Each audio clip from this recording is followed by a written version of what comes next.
तर नमस्कार मंडळी, कसे आहात? आजची आहे 8 डिसेंबर आणि तन्वीला आज मला न्यायचं होतं दवाखान्यात, कारण की तिच्या डोक्यात झालेलं होतं इन्फेक्शन, कोंड्याचं इन्फेक्शन झालेलं होतं तिच्या डोक्यामध्ये.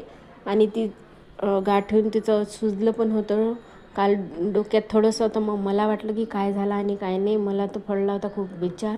आणि नंतर मग सोमवारी मी काही तिला शाळेत पाठवलं नाही. आजचा आहे सोमवार, आज मी तिला दवाखान्यात घेऊन गेलेली होती.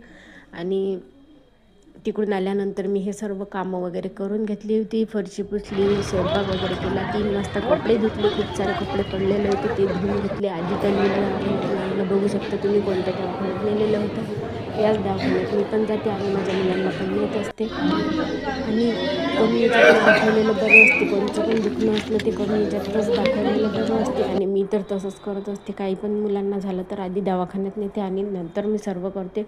आणि आज ढोकळ्याच्या पिठाची आणि ड्रायफ्रूटच्या लड्डूची ऑर्डर काही नव्हती, तर मग मी तिला दवाखान्यात घेऊन गेली. तसं पण मी नेणारच होती तिला.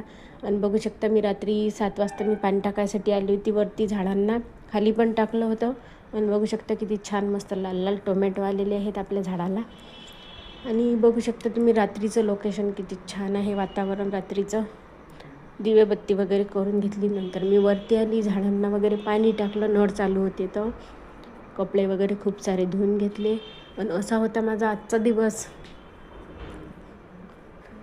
आणि तन्वीला दवाखान्यात सांगितलं की मला वाटलं की जास्त काही झाल्यापेक्षा म्हणजे पाहून यावं, आपलं मन लागत नाही. तिच्या डोक्यामध्ये फोड येऊन थोडंसं असं सुजलं होतं. तर मग मला काय माझा काही जीव लागेना. तर मग डॉक्टरनी असं सांगितलं होतं की इन्फेक्शन आहे म्हणून कोंड्याचं, कारण की तिच्या डोक्यामध्ये कोंडा आहे म्हणून त्याचं इन्फेक्शन झालेलं होतं. आणि गोळ्या आणि औषध वगैरे दिलेली आहे. तर चला बाय, भेटूया पुढील ब्लॉगमध्ये.